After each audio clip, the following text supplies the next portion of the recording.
Indonesia memang negeri yang menjadi surga budaya. Sejak zaman dahulu kala, Nusantara telah menawarkan sejuta pesona keanekaragaman budaya yang menarik minat berbagai bangsa dari belahan dunia manapun. Salah satu destinasi yang wajib Anda kunjungi adalah Istana Kerajaan Pagaruyung. Istana ini terletak di Kecamatan Tanjung Emas, Kota Batu Sangkar, Kabupaten Tanah Datar, Sumatera Barat. Sebutan daerah segitiga, yaitu Kabupaten Agam, 50 kota dan Tanah Datar, dianggap sebagai poros awal persebaran kebudayaan Minangkabau.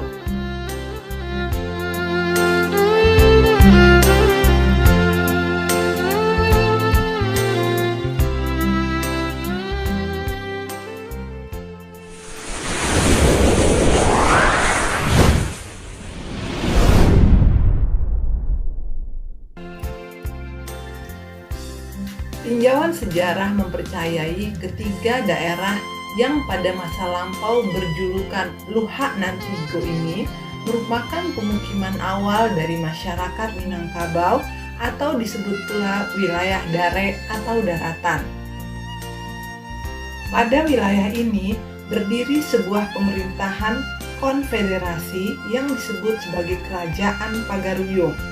Kerajaan yang terbentuk dari gabungan nagari-nagari ini runtuh setelah terjebak dalam siasat kolonial Belanda saat Perang Padri bergejolak.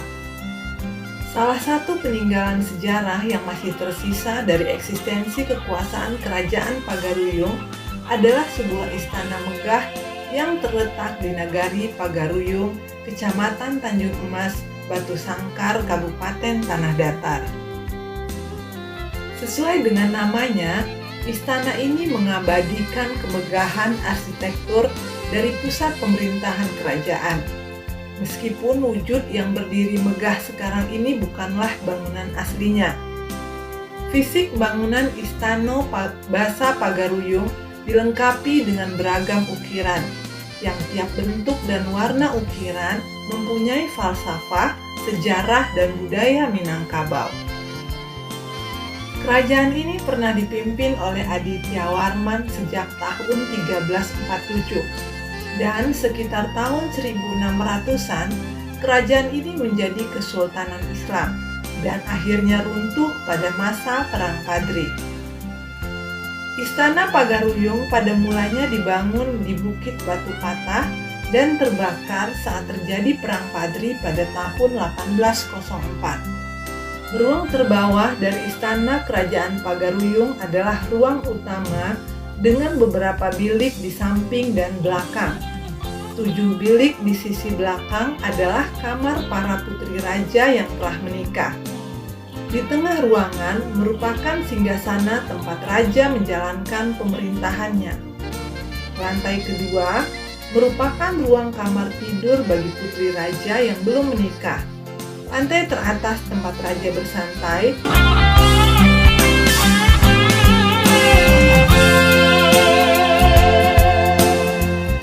Dengan masuknya agama Islam, maka aturan adat yang bertentangan dengan ajaran agama Islam mulai dihilangkan, dan hal-hal yang pokok dalam adat diganti dengan aturan agama Islam. Pepatah adat Minangkabau yang terkenal, adat Basandi Syarak Basandi Kitabullah, yang artinya adat Minangkabau bersendikan pada agama Islam, sedangkan agama Islam bersendikan pada Al-Quran.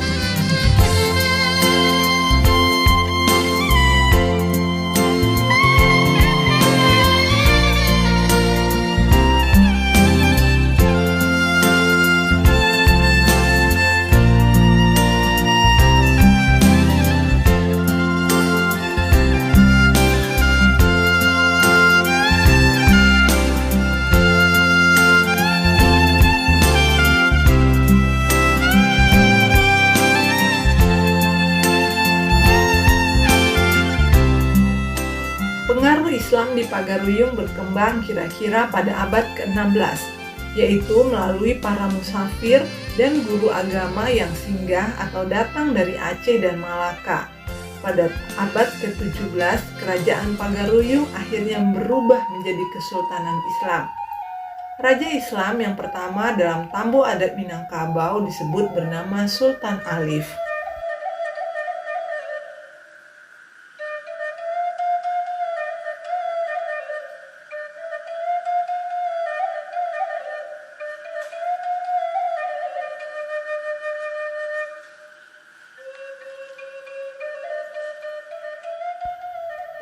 Islam juga membawa pengaruh pada sistem pemerintahan kerajaan Pagaruyung dengan ditambahnya unsur pemerintahan yang bernuansa Islam dan beberapa istilah lain yang berhubungan dengan Islam.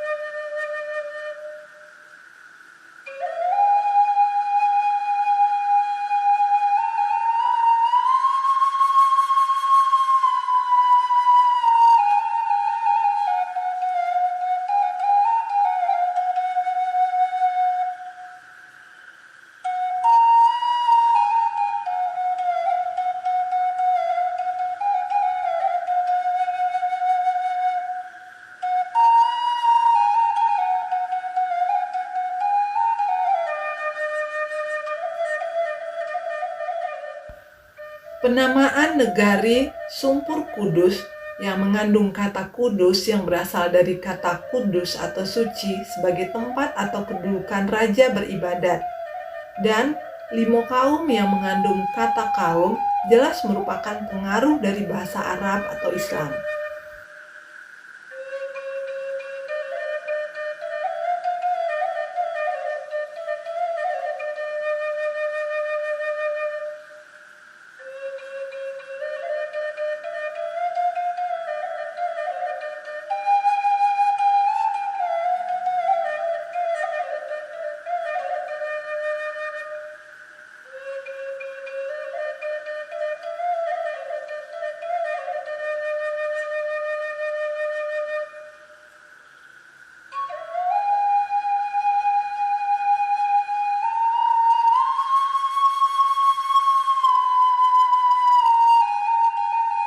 Selain itu, dalam perangkat adat juga muncul istilah imam, khatib berasal dari kata khatib, bila berasal dari kata bilal, malin berasal dari kata mu'alim yang merupakan pengganti dari istilah-istilah yang berbau Hindu dan Buddha yang dipakai sebelumnya.